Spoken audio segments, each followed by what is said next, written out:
Ashton here. You're listening to Creative Status. This is a podcast about using your creativity to tap into your realness. Your realness is ultimately a sense of unconditional self-acceptance, and you can get there by using creativity as a vehicle for making the unconscious conscious, so you can unblock whatever you're blocking within yourself and find the truth, so you can have a better relationship with yourself, the world, and life itself by extension. Today's episode is for you if you're ready to face life head on, but you want to play with it and experiment a little bit. It's an interview with Ashton Rodenhiser. Her expertise is helping people to understand themselves and life and creativity through the process of doodling. This is an awesome conversation where we talk about accepting life, death, how doodling can help us to take an experimental approach to figuring ourselves out, figuring out what's going on, and basically just learning to enjoy the process. So this was a really awesome one. Ashton, thank you so much for your time. Everybody else, hope you get some value out of this. Please leave a review so more people can find the podcast if it helps you. And other than that, here we go. Thanks a bunch. Boom. Oh, hi there, Ashton. Thank you so much for joining me on today's episode of Creative Status. We are going to talk about doodling today, which is a very important topic, I believe. And we're going to look at how doodling can teach us to be more creative and human, I'm assuming. Before we get into it, do you feel like introducing yourself, telling people what you're all about, why you like doodling so much anyway, and what you want to get out of this conversation? Absolutely. I'm so happy to be here. Thank you so much for the invite. And yeah, so my name is Ashton. I live in Canada. Just to kind of like set the scene of where I am today, I live in an old farmhouse on top of a hill, surrounded by trees. It's beautiful. I have 3 small children, just very like part of who I am. Important part, that's why I always like to mention it. And I've always been very creative throughout my whole life, but it wasn't until about 10 years ago I was introduced into the world of doodling and visualizing information to help people move through processes and highlighting their own information to them. So I started working professionally as a visual storyteller, doodler, live illustrator about 10 years ago now. So it's been quite an incredible, interesting, beautiful, complicated journey since then. Yeah, it sounds amazing. And it sounds like you're living in a fairy tale as well. And the house on top of the hill with all the kids everywhere and the leaves and stuff in the trees.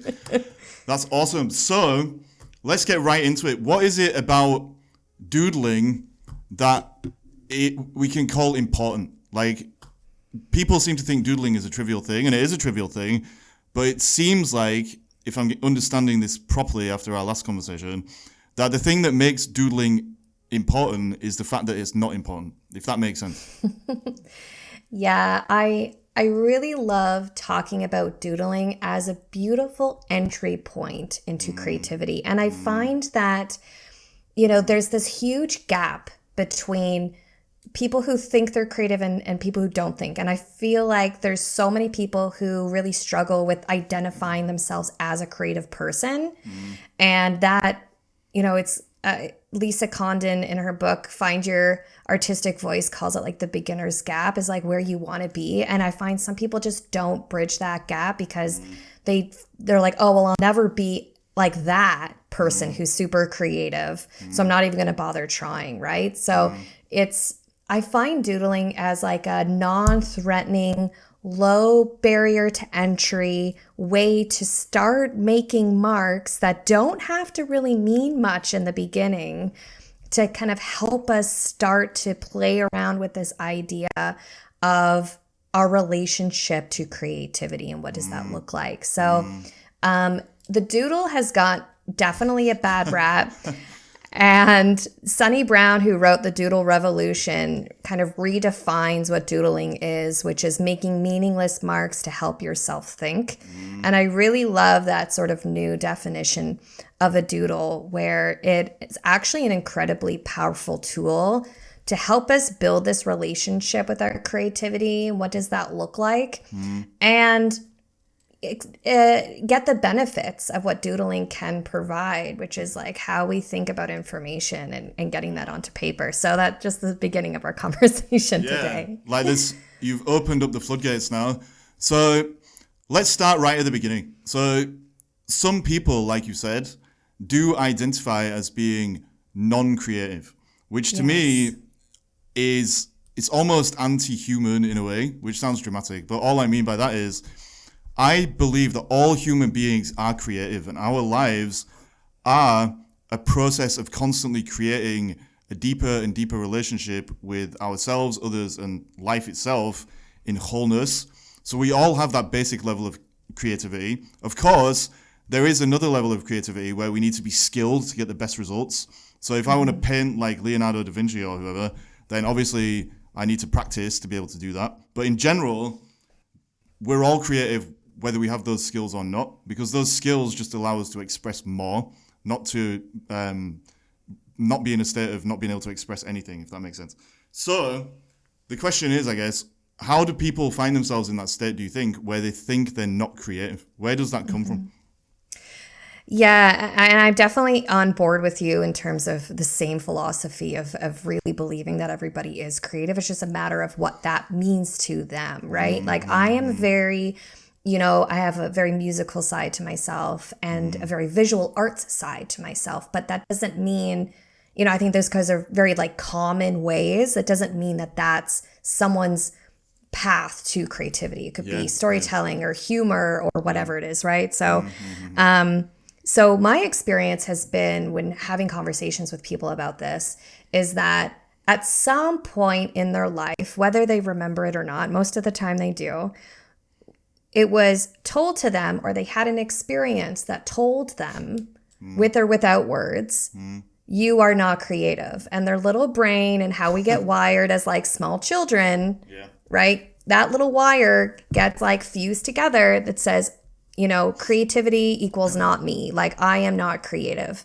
And when I tell this to people, they're like, oh, like most people go, oh yes, I remember when my teacher told me this, or I remember when my parent just had this very flippant, like, very small comment, but it's these little, for some reason, I think because of what you're saying about creativity is like a human nature. It's like, it's just part of who we are as humans, that for some reason, maybe that humanity of it, we are more sensitive to the critiqueness of our creativity, so that when we're told, like I remember mine very specific, a memory where I then said in my brain, oh, I am not creative. It was my grade 4 teacher told me I was painting wrong because I was holding the paintbrush wrong, whatever that means, right? So, and we have this like notion of art and creativity when we're growing up that it has to be like a certain like color inside the lines, like it has to be done a certain way.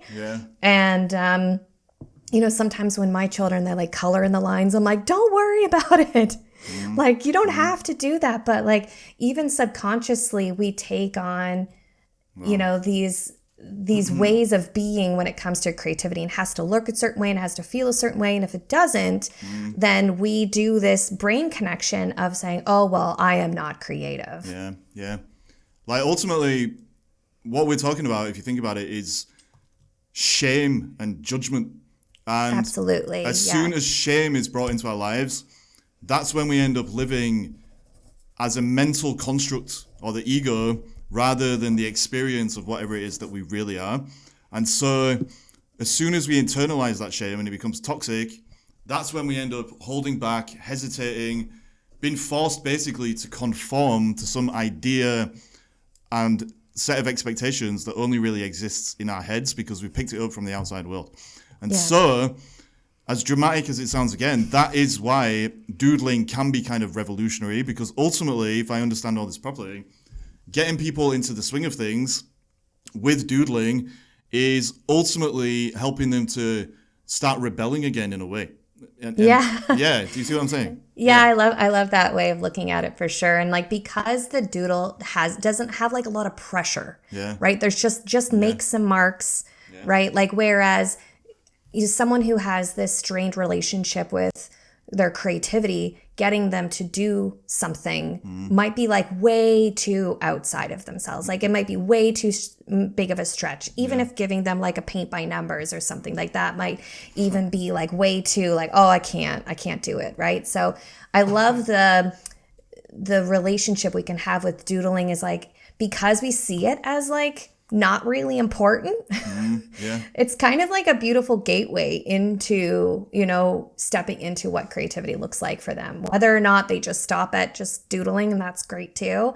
Or if they go, oh, that's, you know, oh, I did a little doodle that like I'm proud of, or I like it, or I love how that little swirl did this thing or whatever. And we don't have to attach like our personality or who we are as people into a doodle, where if we're saying like we'll make something or create something, we tend to like attach our humanness to it, right? Whereas in doodling, that doesn't necessarily have to be the case. That's why it's so powerful. The main problem, I think, in all of our lives is our personality or ego that we've become attached to in order to try and hide from the shame and all the stuff that we picked up in childhood. And that ultimately is why this approach to doodling that you're sharing is important, because it helps you to just be in the present moment, away from your personality, away from your ego and all of the ideas and limited assumptions and stuff that come with it. And you're just back to your real self in the present moment, and you're reconnecting to just doing things for the sake of doing things. You've been outcome independent instead of trying to fit into the lines or to appease your art teacher or whatever it is. You're just doing it for the sake of doing it. And actually, I think that is a much more real approach to living and to creativity, which ultimately is real life. And so if you can train yourself to do that, then obviously that's going to have a lot of benefits. So are we kind of saying that doodling, for people who are, you know, extremely shame driven at the start of this process, is helping them to start dissolving the shame and to kind of rewire their relationship with themselves and their programming and all the kind of things that they're holding themselves back with? Yeah, I hope so. And I think it can just be a bit of a stepping stone to other, you know, explorations or getting back to forms of creativity that maybe they did like in the past. But because doodling is so low barrier to entry, like anybody can just pick up like a scrap piece of paper and something to write with. Like everybody has those materials around them. Whereas like getting, you know, from like a stepping stone perspective, you know, sitting down with paints that you went and purchased with a canvas, like you've invested, right? So you're like, if I don't get into the flow of this thing, then you start to like shame yourself, right? Because we talk about like getting into the creative flow. And I think you can do that while doodling, while there's no skin in the game. There's no like cost to us. There's no like, I didn't have to go out and decide like, you know, like even I've tried many different art forms in my lifetime, but like even I would go to an art store and be like, I don't know what paintbrush to buy. I don't know what paint to buy. Like, I don't know what these materials, I don't know what the difference between this ink and this ink is. And then it makes you feel stupid, right? You're like, I want to try to do something, but like, I don't know what I'm purchasing. And then you do buy stuff and you bring it home and then you don't use it, or you like don't want to start because one, you don't want to like use the expensive materials you just purchased, and two, you don't want to like waste them, right? Because we always feel like we tend to have this product versus process, right? Whereas like doodling as like a beautiful stepping stone into learning about how you might want to express your creativity. What does that look like for you? You're like, everybody has a pencil and a piece of paper. Yeah. Even if it's like a broken crayon, like whatever it is that you need or that you have around you. And it doesn't matter. You can just like throw it away. Like it doesn't have to be permanent, right? I love how you were talking about the process, because I think a lot of the time when we're caught up in living life filtered through the personality or ego, we're not really in the process of living. We're ultimately we're living out scripts and patterns and schema and all these kind of conceptual things that we've just been following on autopilot our whole lives. And when we're doing that, we're not in the real process of living. And I think the real process of living is where you're fully present and you're in the flow state that you were talking about, and you're just moving with what needs to happen. You're making your unconscious become conscious, and you're just kind of going with life in the way that life is taking you and all that kind of stuff. There's no resistance. It's a very real way of doing things. And so doodling is a powerful way to do it because ultimately you're engaged in that process, but you're engaged in a way that's outcome independent. And so you don't care about the results, actually. You don't care about the outcome. And that is a very different way of living to the way that most people do live, where they think, if I get certain outcomes, then I can finally feel good about myself. If I make enough money, if I get these art materials, if I do this, if I do that, blah, blah, blah. If I get specific results, I can feel good about myself. But that reinforces the shame because they're only chasing those results to try and escape from the shame. And so actually it's a really clever way of just circumventing all that psychological BS that holds us all back. Yeah, that's a really beautiful way to put it. That's for sure. I love that so much. Yeah, I think it does. It does, like, everything, kind of in our life goes back to those principles that you're talking about, like the shame, the judgment, internalizing all that. That's for sure. Yeah. Yeah. So how do we extrapolate some of these lessons about doodling in a literal sense and apply them to life? Like, can we doodle our way through life in general, what do you think? Like, are there lessons? I'm sure.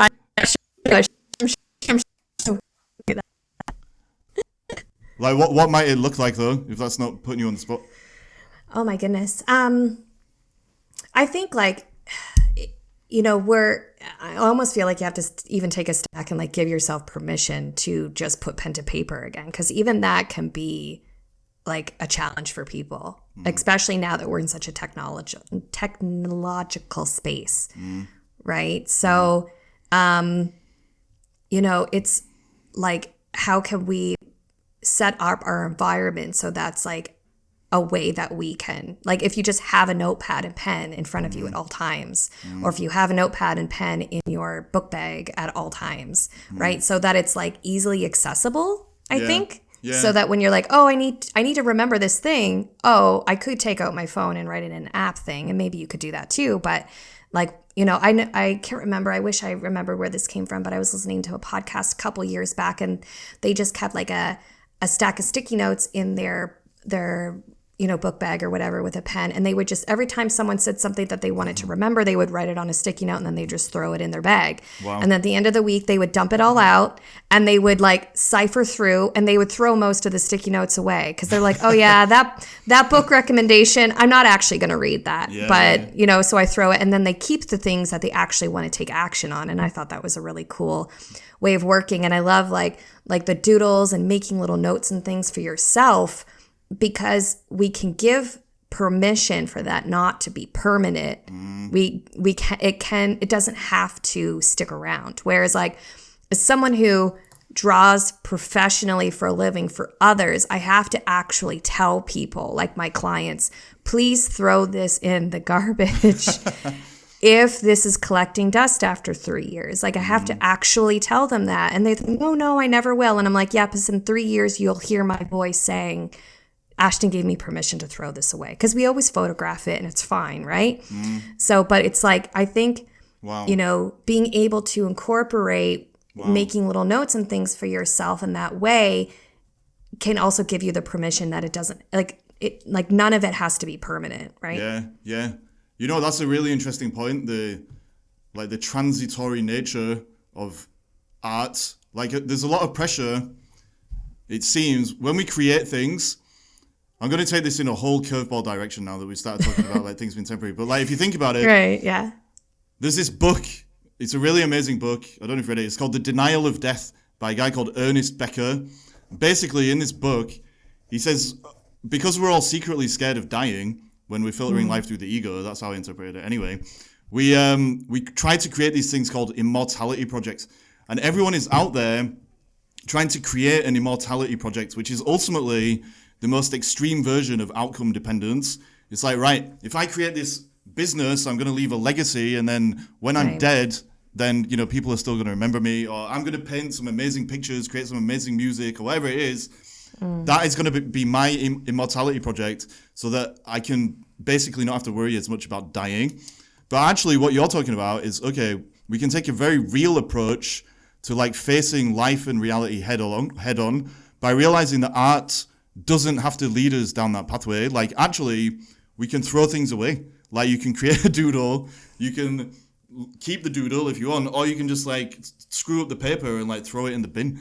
And that's fine. And in a way, maybe that's a more real approach to doing it. Because ultimately, and this is a curveball, like I said, like ultimately, even if you do create a lasting legacy, like a business or whatever immortality project you end up creating, you're still going to be forgotten eventually. Like eventually, there's not going to be anybody around that remembers you. And so all of your creativity is gone anyway. And so actually, by taking this temporary approach to things, you're kind of putting yourself more actively in the process of how things actually are. And you don't have to worry about your ego and immortality projects. You can still accept that you're going to die one day. But ultimately, like, it's just a very... I know I'm making this more than it needs to be, maybe, but it's a very... That's okay. It's a very practical way to kind of get into the swing of how life actually is. And it all goes back to the outcome independence thing, I think. Yeah. And I think because doodling, like, it doesn't have that, like that pressure that it's going to be something that is hung on a wall, right? Yeah. We have to kind of redefine what art is in general. And I love the concept of using like drawing and doodling as like a tool, like it's doing something for you, whether it's just to be in the flow and just make some marks or whatever, or if you're trying to think about a process and get it out of your head and put it down on paper, right? But like, you know, I take pictures of my kids' artwork and then I throw it all away. Yeah. Like we can't hold on to like all of the things we've ever created. Wow. Like, yeah, but the same thing applies to our lives if you think about it, right? So I am getting a bit carried away. I've had a lot of coffee. That's okay. That's okay. If you think about it, like ultimately, for most of us on the planet, our lives are just a doodle that's going to get thrown away. Like we're kind of just plodding along, experimenting with things here and there. Some things go right, some things don't. If we're still in that place we were talking about at the start, where we're driven by shame and judgment, then we're going to be putting so much pressure on ourselves to turn this little doodle into something that it can never be. Like something that's going to make us immortal ultimately, or just, you know, everyone's going to be like giving us accolades and like round of applause everywhere I go, whatever it is. But actually, most of us are living a doodle and we make ourselves miserable by treating the doodle as something else. And so if we can appreciate that, it just takes off so much pressure. That's honestly how I think. And the only way you can get into the flow state, really, and live in that real way, that real process of flowing towards your vision, is to let go of all the pressure of not seeing the doodle as the doodle, if that makes sense. So I guess the question is, am I getting too carried away? And if not, how do we make this practical? Like in practical terms, how can we just appreciate the great doodle of the human condition? Oh my gosh, I don't know, but I can I like tell you a little story of like a little vision that went on in my head while you were talking? Yeah, definitely.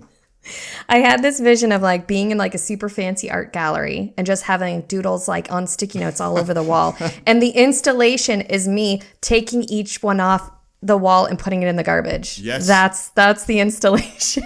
Yeah, I think you need to people don't even get to like even necessarily see them. They're not going to see them all because at the beginning of the time you start throwing them away one at a time. Yeah. So by the end of that time is over, they're put in the garbage, right? Yeah.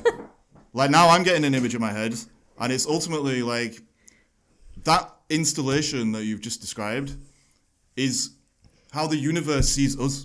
Like we're just kind of doodles that get created for a short amount of time, and then we get thrown in the bin and nobody really understands what the doodle meant or what it was all about. And we're just all trying to grasp meaning and make sense of things. But at the end of the day, it all just ends up in the bin. Yeah. What a cheerful podcast episode this is turning out to be. Death, throwing things away, our ego, shame. Oh, it's all the good stuff. It's all the life stuff. But we're doodling our way through it. That's how it seems to me. Yeah. Yes. Yeah. So how do we bring this back down to earth? So ultimately what I've learned so far is that doodles can help me to bridge the gap between my fear of creativity because of the judgment I've picked up. It can put me on the path to doing greater things. But ultimately, if I do it right, it will also teach me that nothing really matters and that somehow embracing that is going to allow me to feel a lot more freedom, I guess, and to tap into my creativity and all that kind of stuff.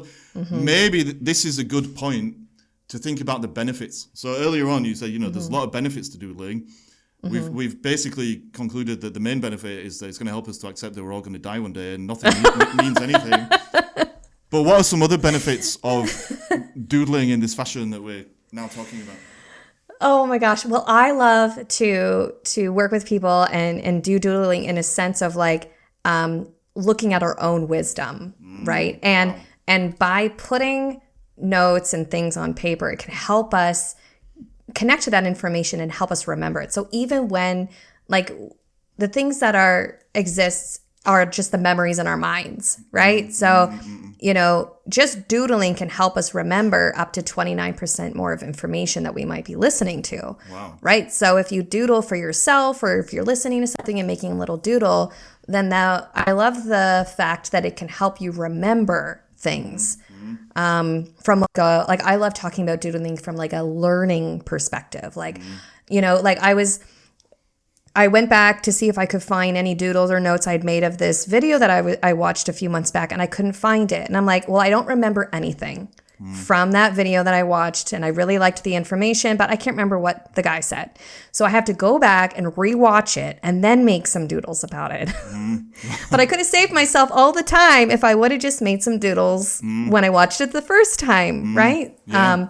So because we only have one life, as we're talking about life and death, like we don't necessarily have all this like free time to like go back and rewatch stuff. And like we do live in a very instant gratification world. And, doodling can actually help us like benefit from this kind of way that we've set things up. Because if you can make some old doodles about something that you're feeling or something that you're working through or something you're listening to and trying to learn from, it can just kind of expedite. And like, I would hope like if you're listening to something and you want to take it into action, you have to kind of remember it in order to put it into action. So I love like talking about doodling from like a learning perspective. Like I think kids should be, not just accepted, but like encouraged to doodle in the classroom. I think we've done ourselves a huge disservice by taking that and making it a thing that if everybody thinks it's distracting, but it's actually helping you stay focused, especially for students that need to be like manipulating something. They need to be doing something while they're learning. And I feel like we've done students in particular a really great disservice by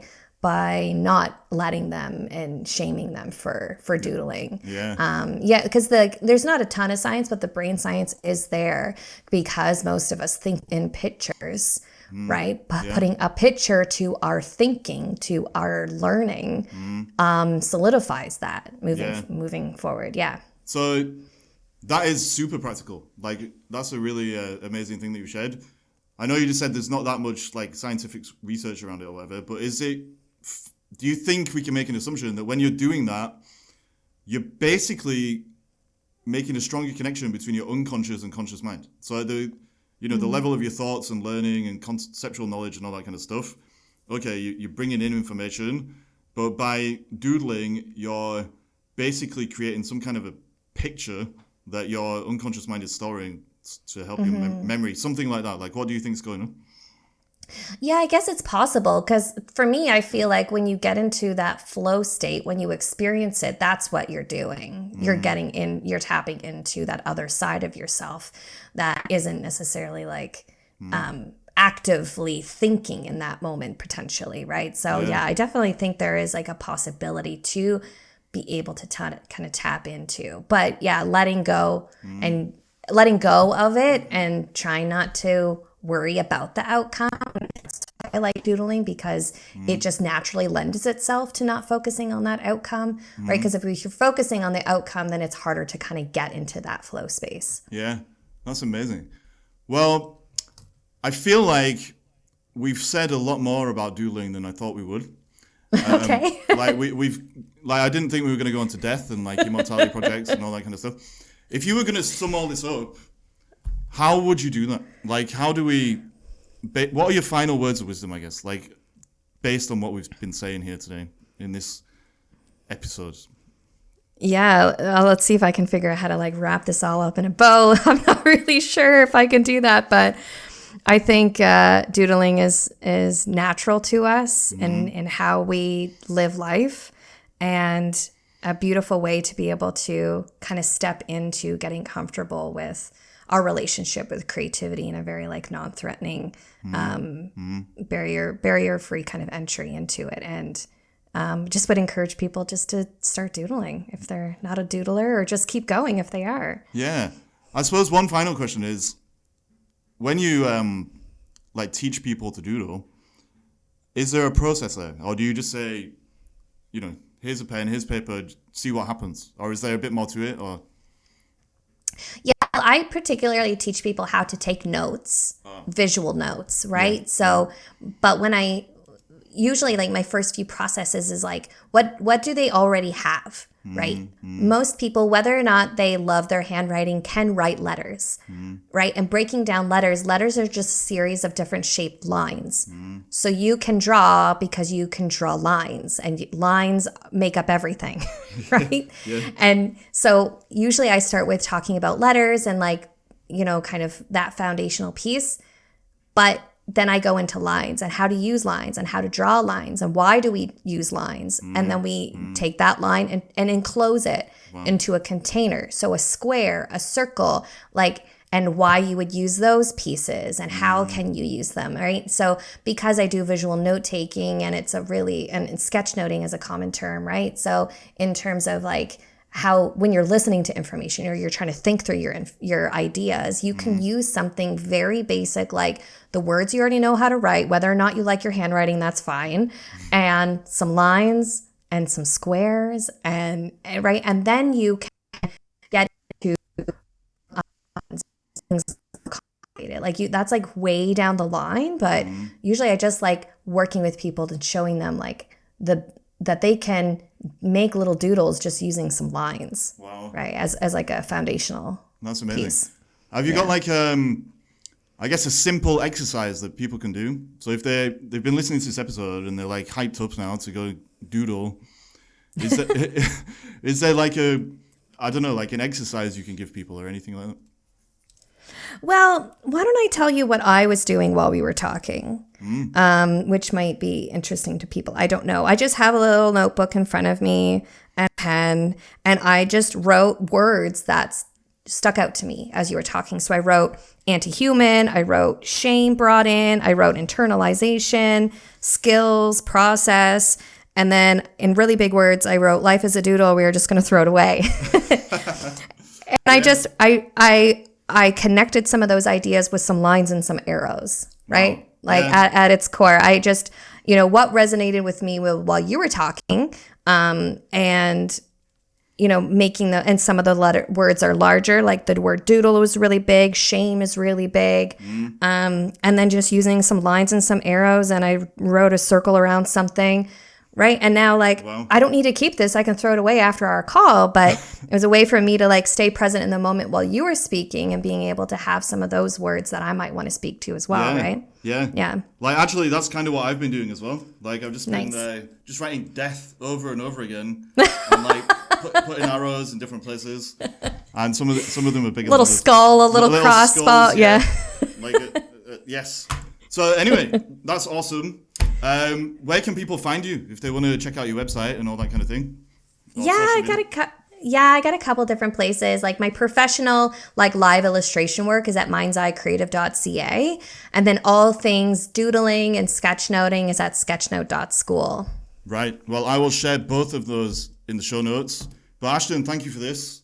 I'm going to doodle more often from now on, I think. Oh, I'm so glad. And well, I just appreciate your time and energy. It's been good. No problem. Thank you so much for having me. I really appreciated the conversation.